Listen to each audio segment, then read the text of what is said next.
Seen it on many occasions. I know a lot of people who grew up in the abusive home. So I wrote this poem. Um, I've actually never named it, but it'll get its point across. Okay? He stumbles in. The clock on the wall reads 2:16 a.m. and 36 seconds. She prepared the anniversary dinner almost 7 hours ago, and since then she's been up worried and stressing. So stressed she forgot all about shower and undressing, so she's been in the same clothes. So she dressed up to impress, but now she's all wrinkled and messy. She hesitantly asked him, honey, where have you been? See, he distinctly smells like the surface of bar stools and close encounters with other women. And it took everything in her not to mention that at least 2 or maybe 3 of his shirt's buttons were missing. His eyes were glazed over as if they were wrapped in plastic packaging, and he stumbled over his words as his tongue and his mouth were wrestling. He said, woman, who do you think you're questioning? And watch your tone when you're addressing me. Her slight irritation immediately turns into her deepest fears because he promised her he wouldn't drink excessively anymore, so she hadn't seen him this drunk in maybe close to a year, and her skin begins to crawl. She tries to fight back her tears, but so she slowly turns and walks into the dining room and sits in the chair. It's now dark, and the room where candles had earlier made glow. The creamy Cajun chicken pasta and roasted asparagus were now cold. She places her arm across the table and mistakenly knocks over the plate of rolls. He follows her into the dining room, screaming at her, don't you ever walk away from me! In my heart. All she could think was, again this was happening, just like the time before. And his words kept repeating through her mind, baby, I promise I won't hit you anymore. But he walks into the dining room and slams the glass door, then grabs her by her hair and pulls her from to the chair to the floor, and she's frightened. She tries to plead with him. But baby, calm down.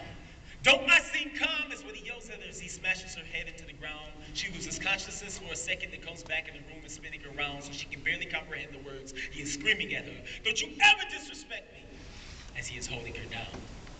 But baby, you were the only words she can get out before he punched her in her side. Now you're yelling at me, is what he yells at her as he forces her to look him in his eyes. Then he punches her so hard in the gut that no noise comes, and when she cries, he keeps asking a whole lot of questions but never waits for any replies. With no restraint, he physically destroys the dress he bought her for her birthday and the binding cases. And between each and every blow, she tries to allow her mind to wander to faraway places, or to come up with some excuse to explain the condition in which her face is. But this time seems so much worse than any other, so she's come to the conclusion death is what she faces. Imagine her screaming, no! Busted lip, bruised ribs, blackened and swollen eye.